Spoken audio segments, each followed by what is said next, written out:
So for this video, I want to talk about the law of sines. But to get there, I want to look at an oblique triangle. An oblique triangle means a non-right triangle. Whenever we deal with sine, cosine, tangent, and so on, we rely on a right triangle to apply things like SOHCAHTOA, or y over r equals sine, x over r equals cosine, and so on. But what about when you don't have a right triangle, like so?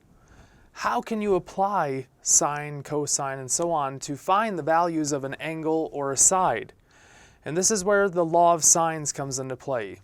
If we were to look at this diagram, and we were to drop down a line from our angle A such that it meets side A at a right angle,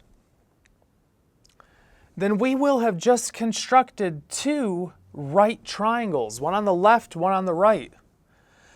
And now we can apply sine, cosine, tangent, and so on.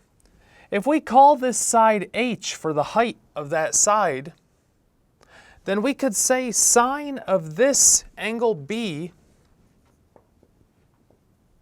is equal to the opposite over the hypotenuse of this right triangle, so we'd have h over c. And if we do the same thing for this triangle and take angle C and say sine of C is equal to the opposite, which is h, over the hypotenuse, which is now b, we now have two equations involving sine, h, c, and b. And that's critical because both of them involve h. So if we solve for h in each equation, on this one by multiplying each side of the equation by b, and this one by multiplying each side of the equation by c, then we'll get h equals c sine of b, and h equals b sine of c. If h equals c sine of b, and h also equals b sine of c, then they must be equal to each other. Think of h like a fixed number.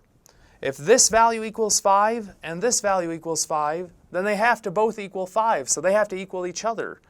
So we can now set c sine of b equal to b sine of c.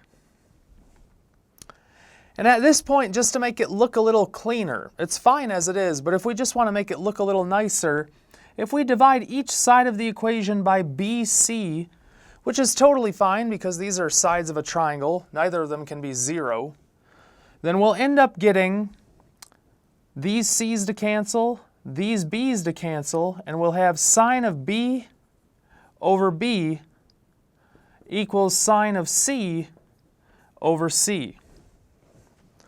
We assumed nothing about the angles or sides of this triangle. No right angle needed or anything.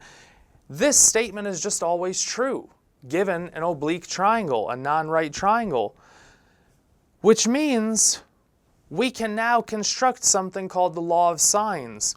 It would be a little bit more rigorous to find out the next step, and that's sine of a over a equals sine of b over b. But if we just take it that we could go through the same process to find that as well, then we would get what is called the law of sines.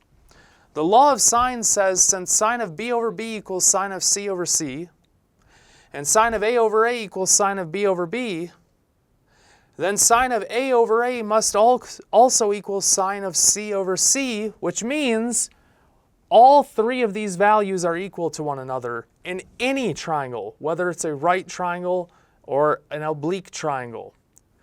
And if you take the reciprocal of all of these parts of this equation, then you can also say a over sine of a is equal to b over sine of b, which is equal to c over sine of c. This is so critical because it helps us solve any triangle that starts with side angle angle, angle side angle, or side side angle. What I mean by that is a side angle angle triangle means you have a side, an angle, and then another angle that follows after. Side angle angle. Angle-side angle would mean you have an angle, a side, and then the angle that contains that side as well. Two angles and the side in between. Side-side angle means you have a side, another side, and then the angle that follows after. Side-side angle. You can solve any of these three triangles if you're given these bits of information to start the problem with the law of sines. The only catch is side-side angle can have 0, 1, or 2 solutions. Either no triangle could possibly fit that given information, one triangle could, or two triangles could. And we'll explain how that works in future videos. But the law of sines is very useful for handling any of these three initial pieces of information.